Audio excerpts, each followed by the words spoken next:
Good morning, and welcome back to the SHARE Conference. I'm Dan Aldridge, and I have the pleasure of introducing Russell Diez-Canseco, President and Chief Executive Officer, and Bo Messner, Chief Financial Officer at VITL Farms. Russell, I'll open it up to you for a couple of brief opening comments, and then we'll jump straight into Q&A. Thanks, Dan, and thanks for having us today.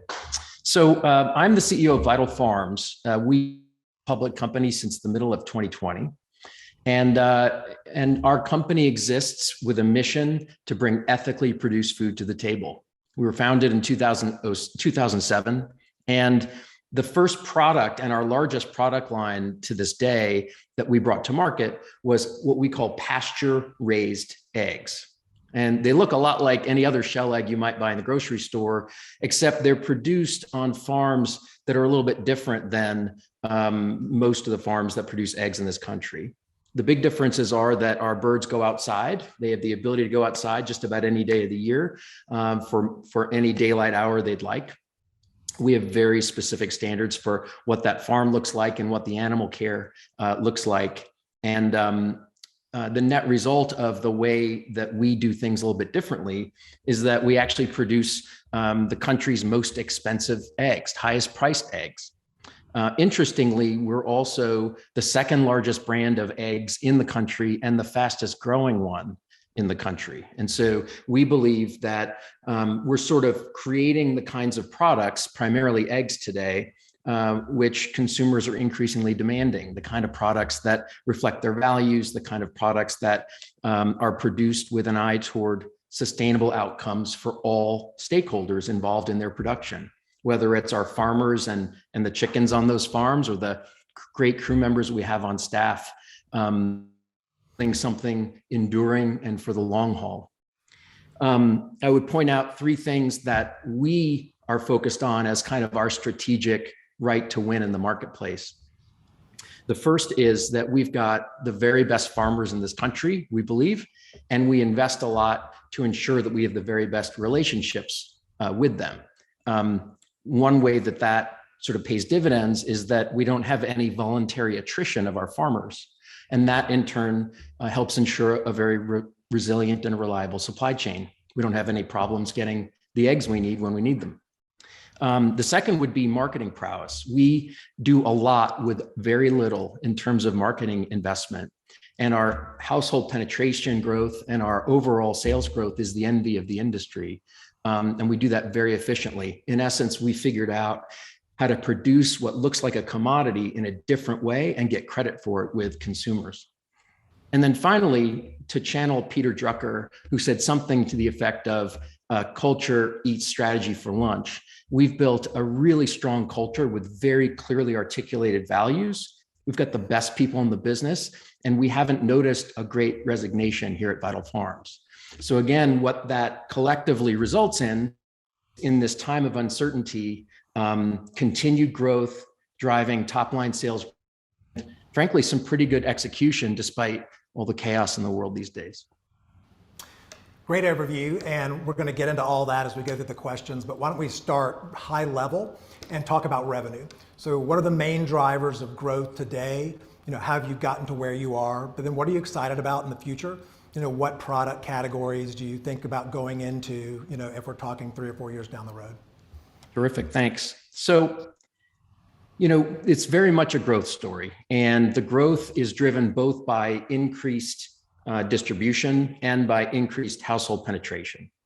We're in about 2/3 of the grocery stores in this country that sell any kind of specialty egg, and specialty eggs are anything above basically the cheapest one you can find in the store. So there are a lot of stores left join. And with over 20 retail SKUs, we have lots of opportunity over time to build out our product portfolio of our retail customers. Our very strong relationships, long-term trust-based relationships with retailers are far from transactional. And so typically what happens is we'll start a relationship with 1 or 2 products on the shelf. They'll perform well. We don't embarrass the retailer with our performance. And as a result, they want more and more over time. On the flip side, we're adding an awful lot of households, and the households in this that are increasingly looking to vote with their dollars for products and foods that they can trust and that reflect their values keeps expanding year over year, which basically means the TAM for what we do is expanding year over year. And so both of those drive growth with our current product portfolio. Beyond that, there are definitely product portfolio expansion opportunities as well. Consumers who trust us will give us permission to buy just about anything from us. They'll any kind of food because they simply appreciate our transparent and ethical approach to the way we go to market and bring food to their tables. So the criteria through which we choose what to do next is really our own set of criteria around whether it's on brand and on mission, whether it's something that we believe we different to, and whether it's something that we think we can make money at. So Russell, you talked about the total addressable market. Can you give us a sense of what your penetration is today, right, in the two main buckets that you guys operate in and kind of where you think the opportunity is going forward? Yeah, so first of all, I should say we only market our products in the United States today. And we think there's still so much room here that we don't see a big need to go further afield at this point. So we've got something in the mid-single market share of shell eggs at retail. And the largest brand, and we're the second largest, has about 20%. And so we see that a 20% market share for a branded product in shell eggs is very much achievable. And the retail sales of eggs, the retail value of eggs sold today is north of $5.5 billion. So we easily see $1 billion egg business as within our sights. And again, we continue to grab share and are the fastest growing player. We have about mid-single digits household penetration in this country. And we believe that, again, the households that are voting with their dollars for a very premium product that reflects their values could easily be in the mid double digits. And so there's a lot of room on both fronts. And so is it really more of changing, not really changing the mindset, but becoming more top of mind for customers? Because it seems like you guys are in a lot of the doors with the work that you've done over the last couple of years. I think you're in roughly 21,000 stores at this point, all the big guys, specialty as well. So talk a little bit about more on how you're getting to be more top of mind for consumers. Yeah, it's interesting. In the early days, we thought of ourselves of an education company as we were an egg company, in that it wasn't enough just to produce this thing we're producing, but we really had to help consumers understand what was different about it. Over time, what we observed was what gave us a right to win in the marketplace wasn't necessarily the features and benefits of the egg or butter, as we also have a butter product, but rather the features and benefits of our purpose and how we operate. And as we've continued to focus on those areas of the message, right? The food's got to taste great. The food's got to look right. The consumer has to have great experience with it, but that's table stakes. What gives us the right to win comes on top of those things. And so that's increasingly what we talk about. If you go onto any of our social media feeds or any other place in which you might learn about us, you're as likely to see messaging around those great or crew members who go out and visit the farmers or our farmers themselves, as you are to see a beautiful egg or a recipe that you can. So we're going to jump around a little bit. You mentioned supply chain at the outset, and obviously it's been a very difficult road for a lot of companies over the last 18 months. Can you talk a little bit about what differentiates your supply chain and some of the insulation that you guys have? Yeah, so we have enjoyed remarkable resilience since the beginning of the pandemic. And I'll point out a few areas in which I think our supply chain is different than some others, and some really neat proof points that it came through in a pinch. So first of all, we only buy eggs farmers with whom we have a direct relationship. So unlike, I think, just about all of our competitors and certainly private label, there isn't an open market for a Vital Farms egg. And as a result, we can only get them from the farms that we've certified, that we've visited, and that we feel confident are doing it our way. We have a commitment to those farmers to buy everything they produce for the length of the contract. And we work really hard to help make sure that what they produce is profitable for them and has the right quality for us. The net result of which is as long as we're doing our work the right way, we have a very predictable supply of eggs at a very predictable price. And so during the pandemic, especially in those early days when commodity egg prices shot through the roof and everybody was looking for any egg they could find because they were flying off the shelves, we didn't raise our prices, but we also eggs because we had those long-term relationships locked in. Another example would be, while we really appreciate the change for small family farmers, of which we have over 275 that we work with today, we recognize that some parts of the supply chain do lend themselves to scale. And so we built a world-class egg packing center in Springfield, traveled the world to look for best practices, and have such a resilient team there and such a great set of technology and plant design there that we don't have a lot of downtime, which would be another area in which some other companies struggle. No parts because we keep a lot of spare parts on hand. And then finally, when the pandemic hit, we have a wonderful culture of transparency and care for our people. And so when the pandemic hit, we took a lot of keep our people safe. And when you could read lots of headlines about workers in other food plants getting sick, dying, becoming scared to come to work, we have, since March of 2020, had 0 cases of COVID transmitted in our plant. We've had low double-digit number of people who have gone the last 2 years. They were paid in full to stay home and recover, no incentive to come to work sick. And our people report consistently that they feel like we've got their best interests at heart, which helps with absentee. So those are just a few examples of how we make choices that have long-term dividends in terms of the resilience of our supply chain. Great. So talking about the farmers a little bit in the contracts, or the 275 farmers that you guys have, can you talk about how you set those up? How do you identify a farm, and what kind of steps do you go through to validate that they're going to be able to exist within your brand? Yeah, so it's really interesting. In the same way that a lot of viral marketing occurs via word of mouth, we believe that the same is true for relationships with small family farmers. There are tens of thousands of small family farmers in this country. And if you read the headlines, you'll see that many of them are really struggling financially, and they feel like they've been kind of by the global economy and their elected representatives to boot. We take our obligation to ensure that our farmers don't lose at the end of our movie we hold that very strongly, very near and dear to our hearts. And so it starts by making sure that the farmers that we work with know what they're getting into and that we've set them up for success. There are very few small family egg farmers in this country. The industry has really consolidated since the end of World War II. And so when we sign up a new farmer, they typically are building a new farm. They've got some other farming operations. They might have something else, another animal protein that they raise on pasture, but they don't have chickens.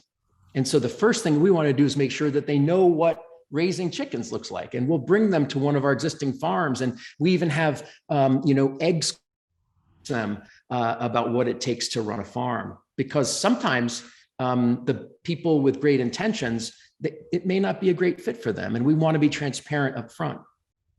Once they get started, the reality is they have to have access to some substantial capital. That in turn actually can create a little bit of a filter. What we find is that it's typically the most responsible and the most members of the community that can get access to a bank loan potentially, or have been able to save their own assets to be able to build out a farm. Once we've established that they know what they're do and that they can fund the creation of their farm, now it's our turn to come in and figure out whether the rest of our criteria can be met. We want to work with the very best people in their community. And so typically we're going to do character references. And ideally that person would have been referred inbound to us by one of our current farmers. We're going to look at their land and make sure that it lends itself to great animal welfare. We're going to be looking for things as simple as, is there any standing water or a pond on their land which could attract, wild birds that could be a vector for disease, as one example. And then again, we're going to see how they do in their training. All those things add up to making a selection of a farmer. The other thing I would add is that we've been very careful to choose just the right parts of the country in which to produce our eggs. We have an area in the South, pasture belt. And what we were looking for there was areas of the country that are warm enough to allow birds to enjoy the outdoor ground and not just in the summer. And with enough rainfall so that when they go out there, it isn't a desert. We want them to have meaningful vegetation to kind of go out and peck at and play with. And that basically looks like about a 10-state swath across the Mid-South. So back to the farms, a 275 number. Obviously, you're a growth company, you're growing. What does that number need to be? Can you give us a sense on, as you double the capacity at some of your facilities, you get to the 3 million eggs a day.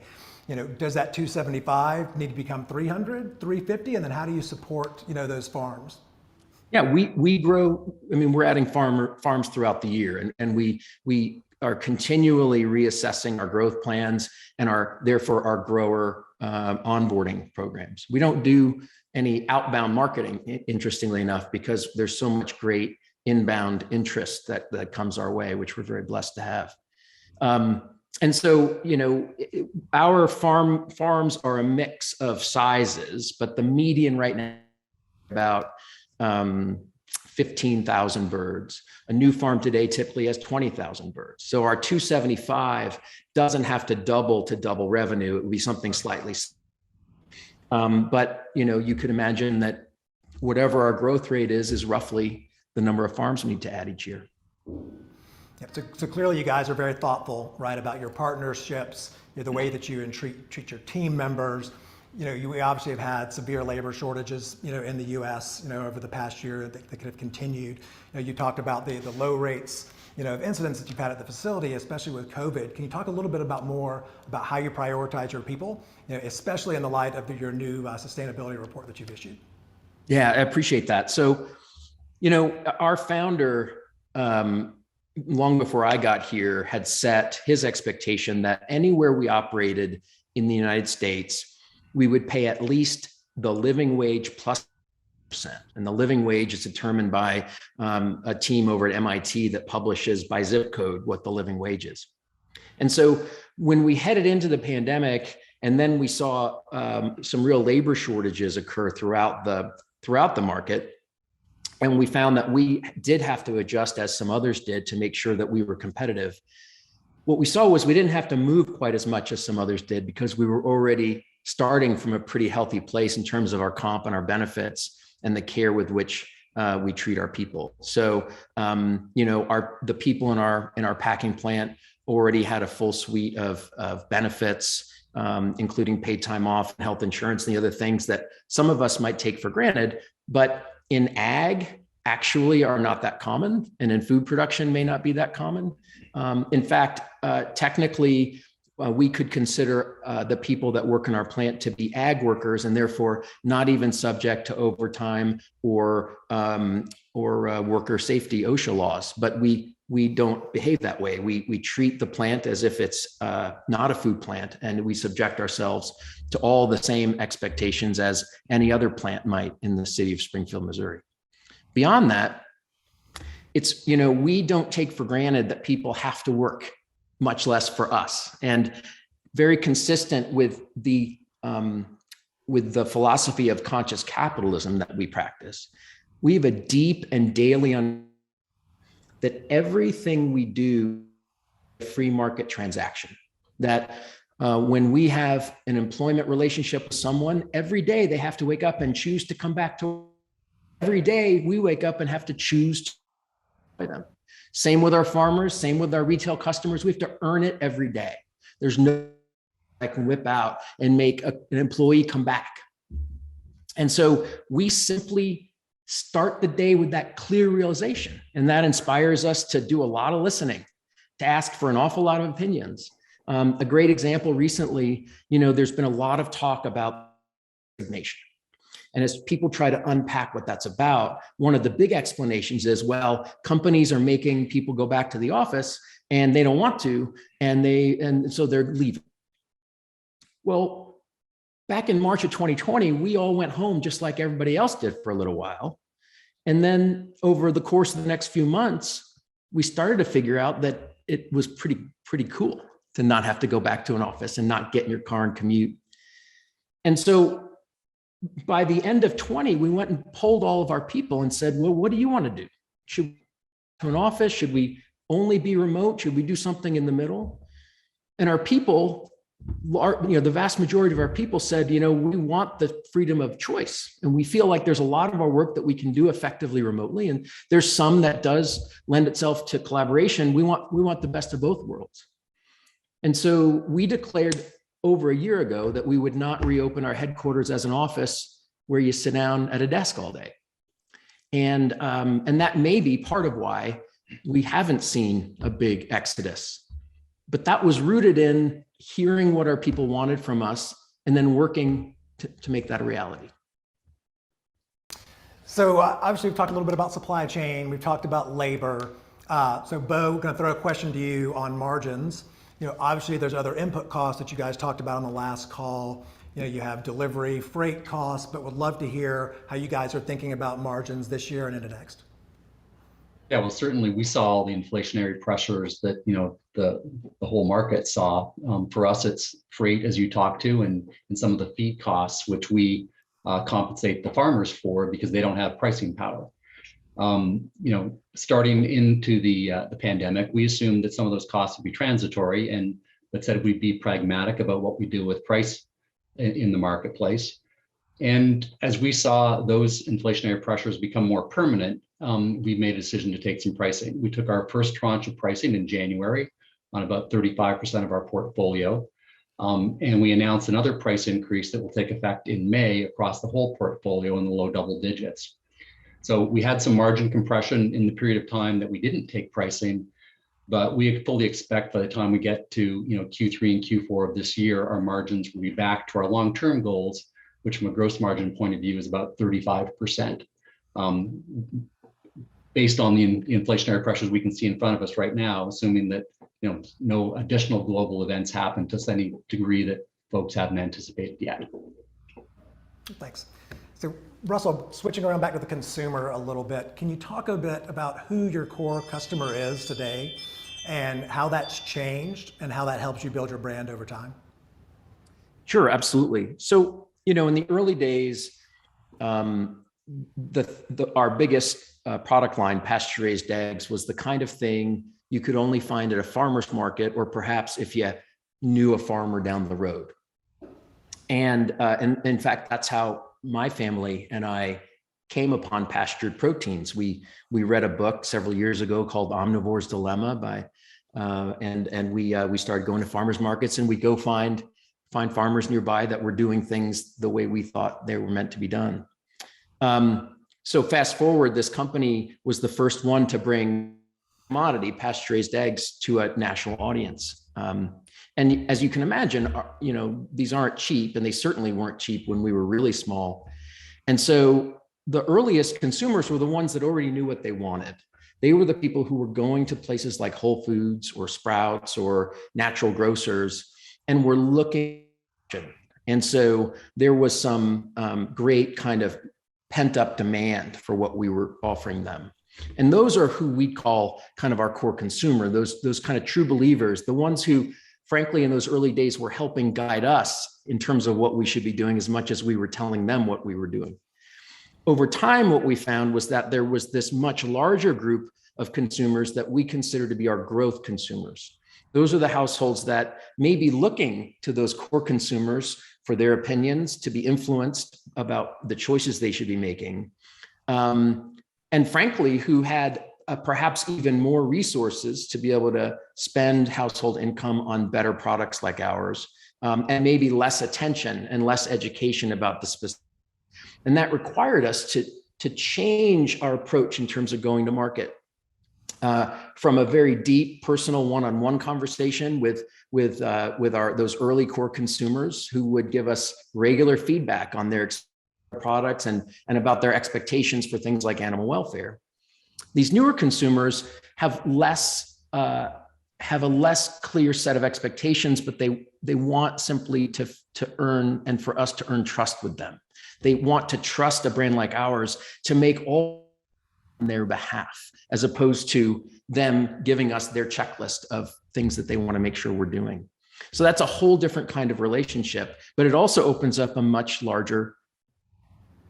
Up until last year, we had a group of about 10 million households that we were focused on. And I think we've got to about 6 million of them. And we've since expanded the households, believe, represent our latest growth consumer. I think that's about 16 million households now. And that's in part informed by who is actually buying our products. We've been able to get some really great kind of household and consumer data that gives us great insights into who's buying. And it turns out that we're successfully adding households far beyond the original kind of core ones we were focused on. So let's segue into the sustainability report, because we're coming up on about 5 minutes left. I had the chance to go through it yesterday. Thought it was very comprehensive, touched on a lot of different things. Would love just to hear your thoughts on what you found interesting about the process, and what you learned, but more importantly, what's next? Because obviously, ESG is not a check the box one and done. Yeah, I appreciate it. It's funny, there's a lot of, I think, appropriate and challenging around ESG, what it means, and whether or not a company deserves to be considered an investment that is delivering on its ESG commitments. And one of the first things I found in this process, and we're early in it, even though we're a company that gets a lot of credit for being an ESG kind of company, and we have done a lot of things differently than the industry incumbents. We haven't always thought about quantifying and goal setting the way that the public markets would like to see us do. So we went out and asked a lot of people, well, how do you even approach this? What's an ESG report? What are goals? How do you do this work? First, we heard a lot of different opinions. And second, we found a lot of examples of companies putting forth a corporate sustainability report, 400 pages of pictures and graphs and frankly, virtue signaling without a lot behind it. And that didn't seem like something we were interested in doing. That's not really the way we play. And so we actually did the heavy lifting of going out and finding an executive to focus on this. We hired Joanne Ball last year, and she's not only our general counsel, but we kind of thought, who better than the lawyer to make sure that anything we say we're doing around ESG is real. And then we went out and got the right consultants to say, how do we do this the right way? And that looks like using a framework from SASB. That looks like creating a materiality matrix to figure out what's important for the long-term success of the company and important to your stakeholders. And then assessing your performance on those major elements in your materiality matrix. Finally, shifting to setting goals for improving in those areas. And we're right at the point where we've done the materiality matrix and we've assessed ourselves against those key areas. Process of goal setting. So for us, what I'd say is we've done the work just as we do in everything we do in the way that we produce our food. We've told the story in a compelling way, and it's just the first inning. Thank you for that, Russell. And I'd be remiss if I didn't mention to all the investors on the call that we actually have a link to their sustainability report on the right-hand side of the panel, and that will also be available after the session as well for you to take a look at. So Russell, Bo, we've got about 2 minutes left. I'm going to turn it back over to you. Any kind of closing thoughts? Anything we didn't ask about that you want to get across to the retail audience today? Yeah, it's interesting. Obviously, this is a really interesting time in the markets, and we're in this fast-growing branded consumer space, and that hasn't been a particularly pretty one in terms of investment performance, as I'm sure the audience and participants are well aware. What we see in the space is that there are typically two challenges, at least this is what I'm seeing, that have affected performance and analyst ratings. One is revenue growth. There are plenty of companies out there that fancy themselves a branded food company or branded packaged goods company that have seen sales growth fall off either as a result of people going back to work and not eating at home, or as a result of coming in and eroding their revenue growth. We haven't had that issue. Or the second is ability to execute and supply that demand, whether it's factory openings or great resignation. Everybody's got a story about why they can't get the product to the shelf. And again, we haven't had that problem. And so I think what this time in our history will show is that we were one of the few that didn't have a demand problem and didn't have a supply problem. And so over time, hopefully that will differentiate us from some of the other investment opportunities out there. Well, Russell, thank you both for the time. It's a fascinating discussion. Look forward to watching your progress and look forward to having you guys at the next event.